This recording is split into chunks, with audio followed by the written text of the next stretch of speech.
Welcome back to the Deep Dive. We're tackling three big global challenges today: crime, epidemics, and terrorism. You've given us a really interesting mix of sources on these topics. It's a fascinating combination, right? Yeah. What's so compelling about this deep dive is they might seem totally separate at first glance. Right. They often share underlying causes and influence each other in really complex ways. Exactly. So let's just dive in. First up, crime. We all kind of know the basics, right? Yeah. Breaking the law, anything from theft to like the really big stuff like organized crime. But where things get really interesting is like the why. Exactly. And your sources dive into that complexity beautifully. Yeah. They make it clear that crime isn't just about bad people breaking the rules. Right. It's a symptom of much deeper issues. Okay, so let's unpack that a bit. Sure. What are those deeper issues, those root causes we always hear about? What does that even mean?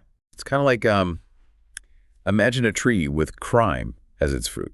We can keep plucking those bad apples, but more will just keep growing back unless we deal with the roots. You know, things like poverty, lack of education, and systemic discrimination. Right. These create environments where crime can flourish. For instance, imagine a community with very limited job opportunities and struggling schools. Well, it's just much more likely that people there will turn to crime either out of desperation or just a lack of alternatives. Yeah, totally. It's like trying to treat a symptom without addressing the disease itself. Exactly. But your sources also talk about organized crime, which is obviously a whole other level. Right. Organized crime shows how those root causes can create space for these sophisticated criminal networks to take root and grow. Right. The sources you shared compare groups like the Italian mafia and Latin American drug cartels, which both have these complex structures, and often operate with a level of impunity that makes them incredibly difficult to dismantle. Yeah, it's almost like they become Right. alternative systems of power in places where trust in legitimate institutions is really low. Yeah, It's chilling to think about. it is. And it highlights why tackling corruption and strengthening the rule of law are absolutely crucial alongside traditional law enforcement strategies. Right. You can't just arrest your way out of organized crime. Right. You need to address the conditions that allow it to thrive in the first place. Okay, so then what are we supposed to do about crime? The sources mention increasing police presence, rehabilitation programs, and of course addressing those root causes we talked about. Are those even enough? Well, it's not about finding a single magic bullet, Right. but rather a strategic combination of approaches. Think of it like a toolbox with different tools for different situations.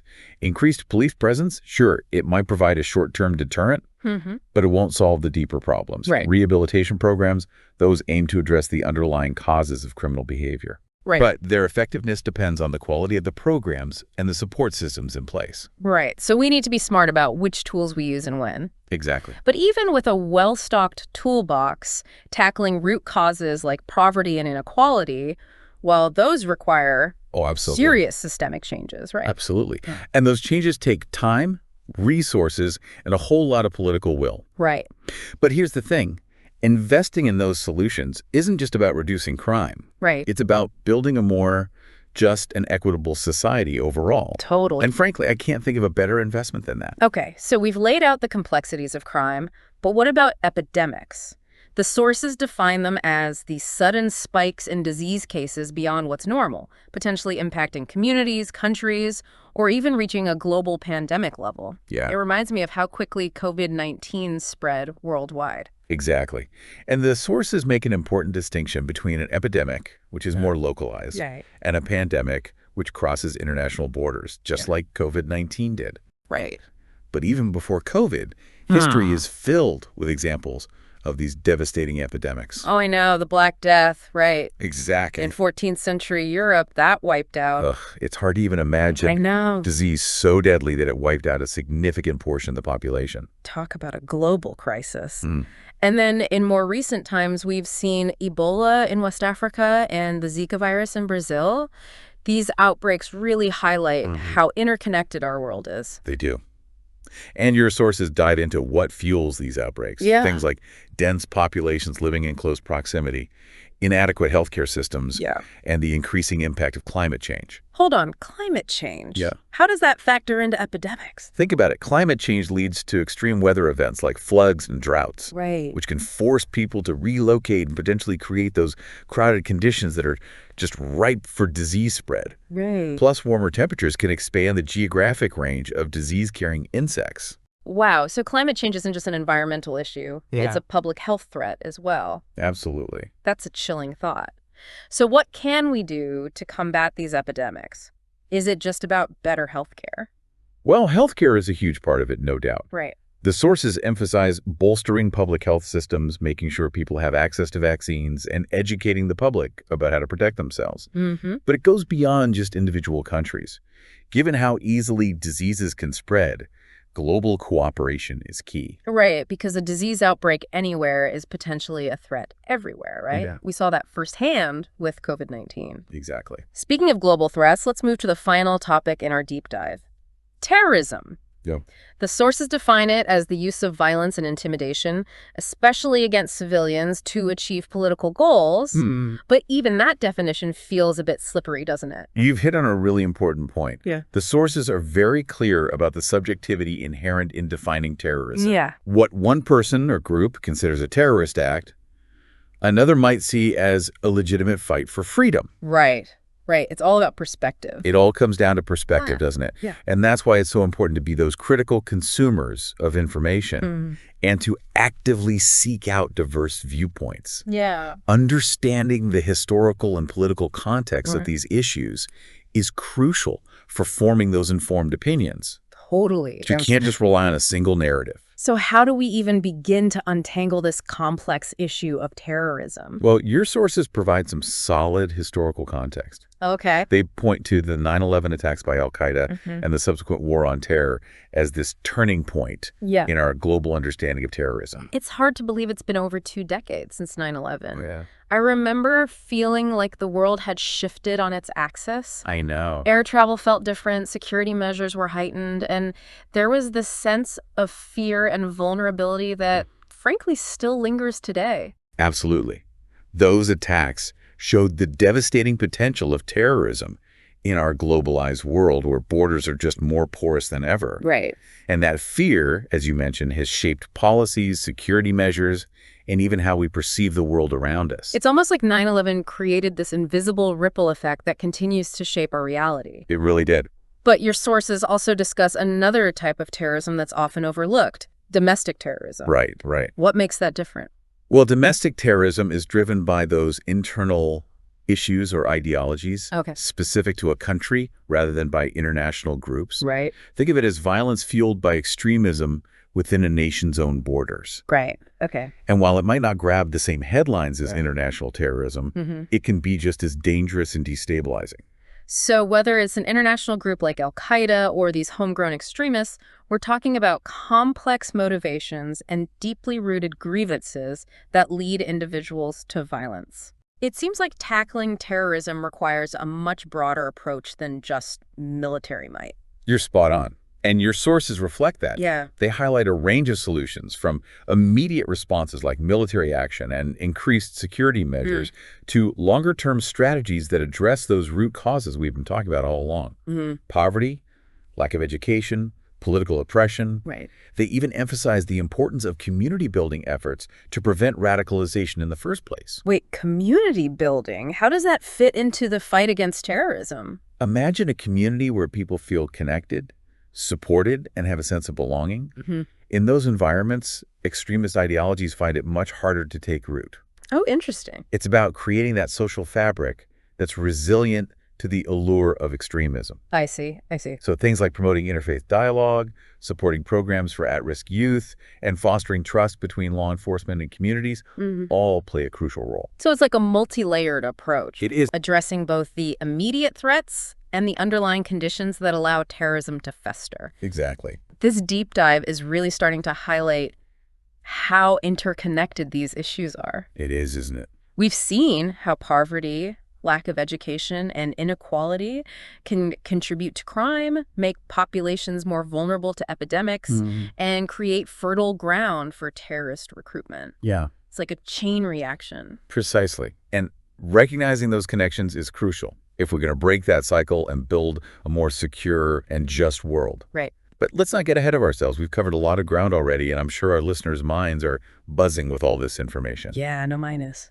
Let's take a pause here and give everyone a chance to process what we've learned so far. Okay, sounds good. We'll be back in a moment to continue our exploration. Okay, my brain is definitely doing some heavy lifting after that first segment.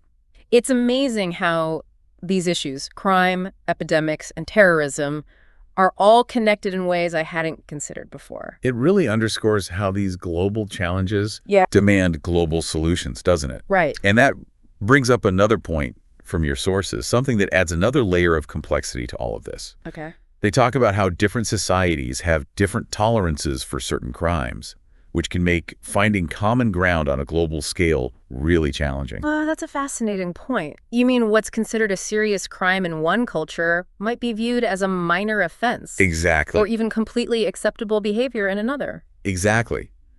Those cultural differences can make it incredibly difficult to establish international laws and agreements, Right. especially when it comes to issues like crime and terrorism. It makes you realize how subjective these concepts can be. It really is. It's like we were saying earlier about terrorism. Right. The line between freedom fighter and terrorist is so often blurred It is. and depends heavily on who's telling this story. It all comes down to perspective, doesn't it? Yeah. And that's why it's so important to be critical consumers of information Right. and actively seek out diverse viewpoints. Yeah. Understanding the historical and political context of these issues is crucial for forming those informed opinions. Totally. We can't just rely on a single narrative. So what else jumped out at you from the sources as we were prepping for this deep dive? Well, one thing that struck me is how the sources, while they touch on it, Yeah. don't spend a lot of time discussing the economic impacts of these global challenges. Right. I think that's a really important angle to consider. Okay, I'm all ears. How do crime, epidemics, and terrorism tie into economics? Well, let's start with crime. Okay.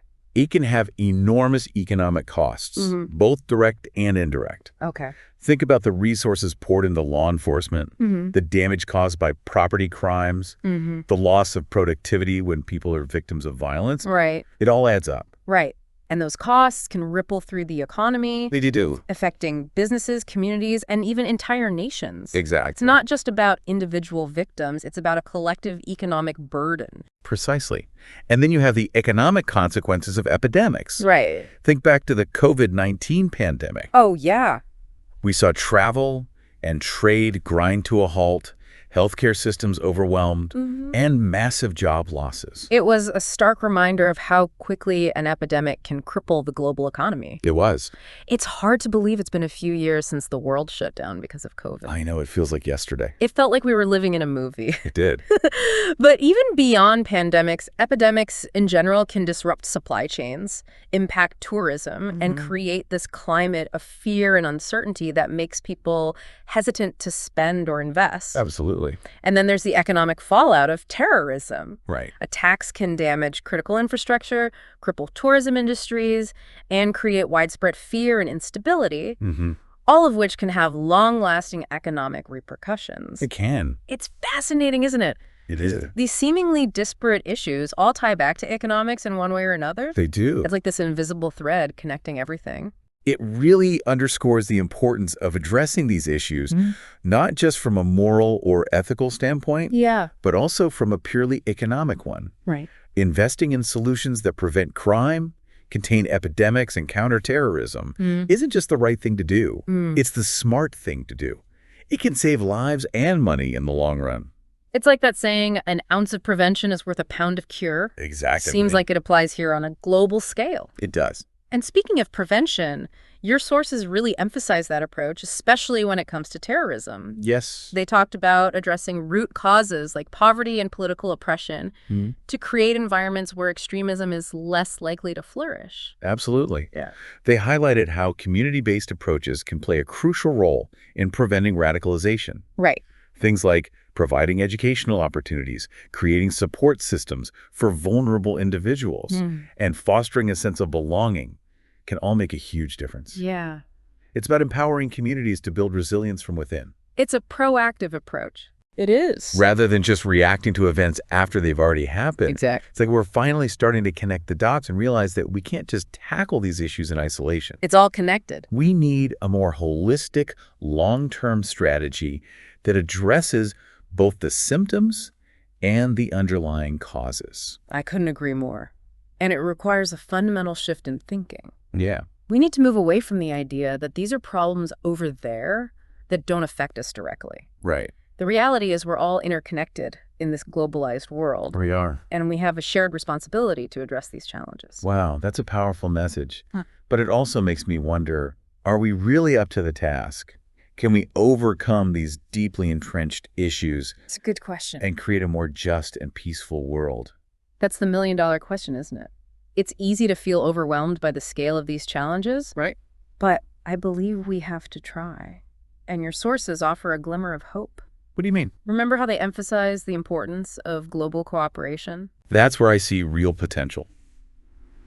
If we can work together, share resources, learn from each other's successes and failures, I believe we can make significant progress. Okay, I'm feeling a little more optimistic now, but I'm also realizing that this conversation is far from over. There's still so much to unpack and explore. Luckily for our listeners, we have one more segment to go. We'll be right back to wrap up our deep dive into crime, epidemics, and terrorism. And we're back for the final part of our deep dive into crime, epidemics, and terrorism.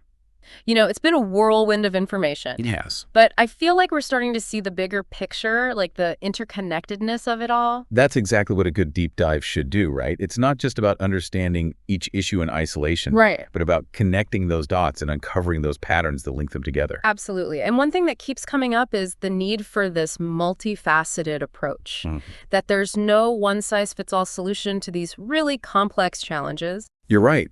We've talked about addressing root causes, investing in preventative measures, strengthening institutions, Yeah. and fostering global cooperation. Right. It's not about picking one solution over another. Yeah. It's about recognizing that they're all pieces of the same puzzle. It's like we need a toolbox filled with different tools. Yes. And we have to be strategic about which ones we use and when. Exactly. Sometimes we might even need to use multiple tools simultaneously Yes. to address a problem effectively. Exactly.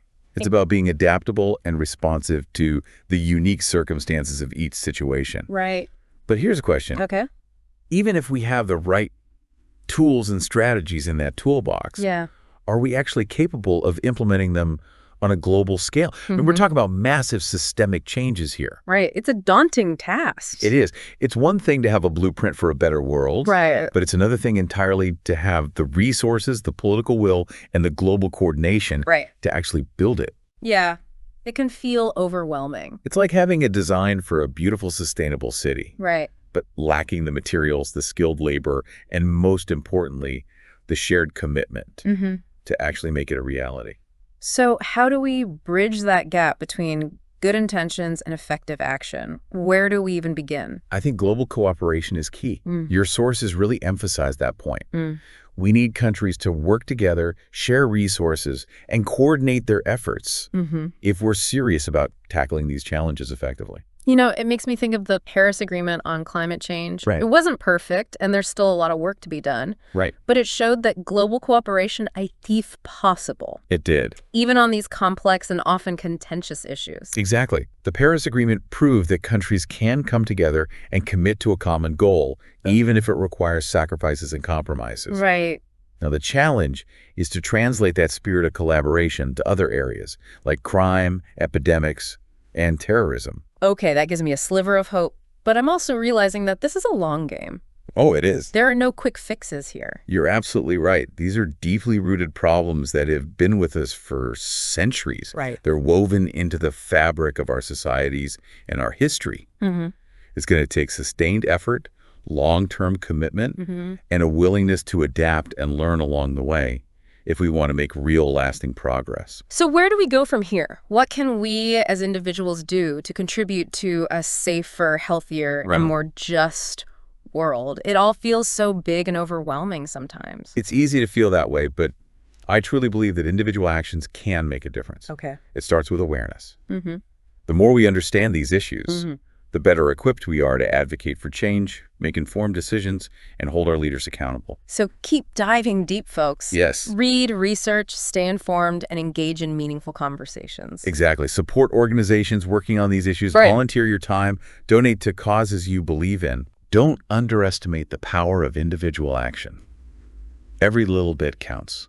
It's like that ripple effect we talked about earlier. Right. Even small acts of kindness, awareness, or engagement Mm-hmm. can create ripples that spread outward and inspire others to take action. And never underestimate the power of hope. Mm-hmm. It's easy to get bogged down in the complexities and challenges, Right. but it's crucial to remember that the world is also full of amazing people working tirelessly to make it a better place. That's a great note to end on. Thanks for joining us on this deep dive into crime, epidemics, and terrorism. It was my pleasure. We've covered a lot of ground, but the conversation doesn't end here. Keep learning, keep questioning, and keep pushing for a better future. Couldn't agree more. Until next time, stay curious and keep diving deep.